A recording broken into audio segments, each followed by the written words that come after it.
High France, அந்த வீடியோவில் நம்ம சூப்பரான 2 தகவல் பத்தி பார்க்க போறோங்க. முதலாவதா, இப்போ ஒரு ஸ்கேன் பண்ண பிடிஎஃப் ஃபைல்ல நம்ம ஒரு வார்த்தையை கண்டுபிடிக்கணும், ஒரு வேர்ட் வந்து சர்ச் பண்ணணும் அப்படின்னா நம்மளால சர்ச் பண்ண முடியாது. அந்த பிடிஎஃப் ஃபைல் ஒரு பேஜா இருந்தா நம்ம அழகா படிச்சு பார்த்து தெரிஞ்சுக்கலாம்.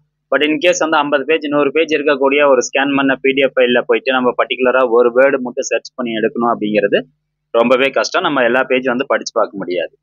ஸோ முதலாவதா நம்ம எதை பத்தி பார்க்க போறோம்னா, ஸ்கேன் பண்ண பிடிஎஃப் ஃபைலை எப்படி வந்து சர்ச்சபிள் பிடிஎஃப் ஃபைலா கன்வெர்ட் பண்றது அப்படிங்கிற தகவல் முதலாவதா பார்க்க போறோம்.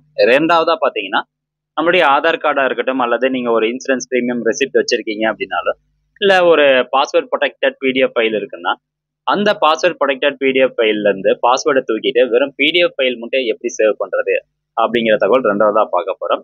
ஸோ பாஸ்வேர்டு தூக்கிட்டு வெறும் பிடிஎஃப் ஃபைல்ல மட்டும் போட்டோம்னா நம்ம ரெண்டாவதா ஓப்பன் பண்ணும்போது பாஸ்வேர்டு வந்து கேட்காது. ஸோ நம்ம ஆதார் கார்டு எடுத்துக்கிட்டிங்கன்னா பாஸ்வேர்டு போட்டால் தானே உள்ள போகுது. ஸோ அந்த பாஸ்வேர்டு தூக்கிட்டு நம்ம வெறும் பிடிஎஃப் ஃபைலாக சேவ் பண்ணிட்டோம்னா நான் யாருக்கு வேணாலும் நான் அந்த ஆதார் கார்டை அனுப்பிச்சிக்கலாம். ஸோ இந்த தகவல் ரெண்டாவதா பார்க்க போறோம். ஓகே, இப்போ முதலாவதா இந்த சர்ச்சபிள் பிடிஎஃப் எப்படி கன்வெர்ட் பண்றது அப்படின்னு பார்க்க போறோம். ஸோ நான் ஏற்கனவே ஒரு பிடிஎஃப் வந்து கன்வெர்ட் பண்ணி வச்சிருக்கேன். இதை உங்களுக்கு நான் காமிக்கிறேன் பாருங்க. ஜஸ்ட் இது வந்து ஒரு ஸ்கேன் பண்ண ஒரு பிடிஎஃப் ஃபைல்.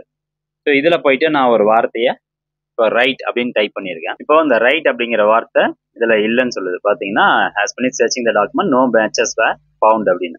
பட் ஆனால் அந்த ரைட் அப்படிங்கிற வார்த்தை இதுல இருக்குது. ஸோ இதே பிடிஎஃப் ஃபைல நான் வந்து சர்ச்சபிளா கன்வெர்ட் பண்ணி வச்சிருக்கேன். ஸோ இந்த பேஜ்ல நான் உங்களுக்கு வந்து சர்ச் பண்ணி காமிக்கிறேன். ஸோ கண்ட்ரோல் F கொடுத்துட்டேன், ரைட் அப்படிங்கிறது கொடுத்துருக்கேன். ஜஸ்ட் இதை கிளிக் பண்ணி என்டர் கொடுத்தோன்னே ஸோ இங்க பாத்தீங்கன்னா ரைட் அப்படிங்கிற வார்த்தை இருக்குது அப்படின்னு சொல்லுது. ஸோ மொத்தம் 3 வார்த்தைகள் வந்து இருக்கு ரைட் அப்படிங்கிற நேம்ல அப்படிங்கிறது தெளிவாக வந்துருச்சு. ஸோ அப்போ இந்த ஸ்கேன் பண்ண இந்த பிடிஎஃப் ஃபைலை எப்படி சர்ச்சபிள் பிடிஎஃப் ஃபைலாக மாற்றுறது? ஸோ இதுக்கு நீங்கள் கூகுள் சர்ச் ஓப்பன் பண்ணிட்டு scan PDF to searchable PDF eagle அப்படின்னு டைப் பண்ணுங்க. ஃபர்ஸ்ட் எடுத்தோன்னே fileeagle.com அப்படிங்கிற ஒரு வெப்சைட் லிங்க் வரும். இந்த வெப்சைட் லிங்க் ஓப்பன் பண்ணிக்கோங்க. இந்த வெப்சைட்கான லிங்க் நான் டேரக்டாக டிஸ்கிரிப்ஷன்லையும் கொடுத்துட்றேன்.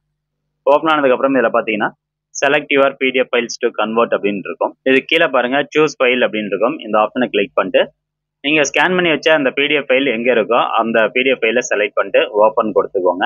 அடுத்தபடியா select language of your document அப்படின்னு கேட்டிருப்பாங்க.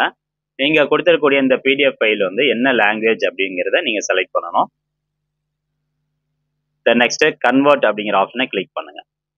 ஸோ இப்போ பார்த்தீங்கன்னா ஒரு 10 செகண்ட் வந்து உங்களுக்கு லோட் ஆகும். லோட் ஆகி முடிச்சதுக்கு அப்புறமா ஆட்டோமேட்டிக்காக உங்களுக்கு கன்வர்ஷன் வந்து ஸ்டார்ட் ஆயிரும்.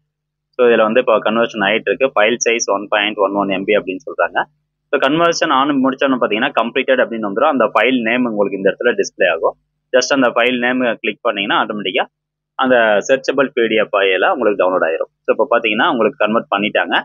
ஜஸ்ட் ஃபைல் நேம் இங்கே இருக்கு பாருங்க ப்ளூ கலர்ல. ஜஸ்ட் இதை கிளிக் பண்ணீங்கன்னா போதும் சர்ச்சபிள் பிடிஎஃப் ஃபைல் உங்களுக்கு டவுன்லோட் ஆயிரும். அதை நீங்க ஓப்பன் பண்ணீங்க அப்படின்னா அதுல எந்த வார்த்தை வேணாலும் நீங்க சர்ச் பண்ணி பார்த்துக்கலாம். ஓகே, இது முதல் தகவல். ரெண்டாவதா ஒரு பாஸ்வேர்ட் ப்ரொடெக்டட் பிடிஎஃப் ஃபைல எப்படி வந்து நார்மல் பிடிஎஃப் ஃபைலா கன்வெர்ட் பண்றது, பாஸ்வேர்டு தூக்குறது அப்படின்னு பார்க்கலாம். நான் ஒரு ப்ரீமியம் ரெசிப்ட் வச்சிருக்கேன், அதை நான் ஓப்பன் பண்றேன். ஓகே, இப்போ பாஸ்வேர்டு கேட்குது. முதல் டைம் நீங்க போடும்போது பாஸ்வேர்ட் போட்டுக்கோங்க. பாஸ்வேர்ட் போட்டு அந்த ஃபைலை ஓப்பன் பண்ணிக்கோங்க. ஓகே, ரெசிப்ட் வந்து ஓப்பன் ஆயிருச்சு. இப்போ இது வந்து பாஸ்வேர்ட் ப்ரொடெக்டட் ஒரு பிடிஎஃப் ஃபைல். இதை நாம நார்மல் பிடிஎஃப் ஃபைலா சேவ் பண்ணணும். பாஸ்வேர்டு தூக்கணும் அப்படின்னா ஜஸ்ட் கண்ட்ரோல் P கொடுத்துக்கோங்க. அதாவது பிரிண்ட் ஆப்ஷன் மொபைல்லையும் இதை நீங்க பண்ணலாம். மொபைல்லையும் பார்த்தீங்கன்னா பிரிண்ட் ஆப்ஷன் ஒன்று அவைலபிளா இருக்கும். ஸோ அதில் போயிட்டு பிரிண்ட் டு பிடிஎஃப் அப்படிங்கிற ஆப்ஷனை செலக்ட் பண்ணுங்க. வேற ஏதாவது பிரிண்டர் இருந்தாலும் மைக்ரோசாஃப்ட் பிரிண்ட் டு பிடிஎஃப் அப்படிங்கிற ஆப்ஷனை செலக்ட் பண்ணுங்க. அதை செலக்ட் பண்ணிட்டு ஜஸ்ட் பிரிண்ட் அப்படிங்கிற ஆப்ஷனை கிளிக் பண்ணுங்க. ஓகே, இப்போ உங்களுக்கு ஃபைல் எந்த இடத்துல சேவ் ஆகணுமோ அந்த ஃபைல் வந்து சேவ் பண்ணிக்கோங்க. நான் வந்து 1 2 3 அப்படின்னு போட்டு இந்த ஃபைலை சேவ் பண்றேன். இப்போ அடுத்ததா அந்த ஃபோல்டர்ல போயிட்டு அந்த ஃபைல் சேவ் பண்ண பார்த்தீங்களா, பாஸ்வேர்டு தூக்கிட்டோம். அது மறுபடியும் வந்து பாஸ்வேர்டு கேட்குதா அப்படிங்கிறத பார்க்கலாம். ஓகே, 1 2 3 நான் இப்போ ஓப்பன் பண்ணுறேன் பாருங்க. இப்போ பார்த்தீங்கன்னா நம்மளுக்கு பாஸ்வேர்டு கேட்கல. ஸோ அந்த அதே ப்ரீமியம் ரெசிப்ட் தான் இப்போ பாஸ்வேர்டு கேட்கல. ஸோ ஈஸியாக வந்து பிடிஎஃப் ஃபைலில் பாஸ்வேர்டு தூக்கிடலாம். அந்த மாதிரி எந்த ஒரு பாஸ்வேர்ட் ப்ரொடெக்டட் பிடிஎஃப் ஃபைலாக இருந்தாலும் சரி. ஓகே ஃப்ரெண்ட்ஸ், இந்த 2 தகவலும் கண்டிப்பாக உங்களுக்கு பயனுள்ளதாக இருக்கும் அப்படின்னு நினைக்கிறேன். மீண்டும் அடுத்த ஒரு நல்ல பதிவில் சந்திக்கலாம். நன்றி, வணக்கம்.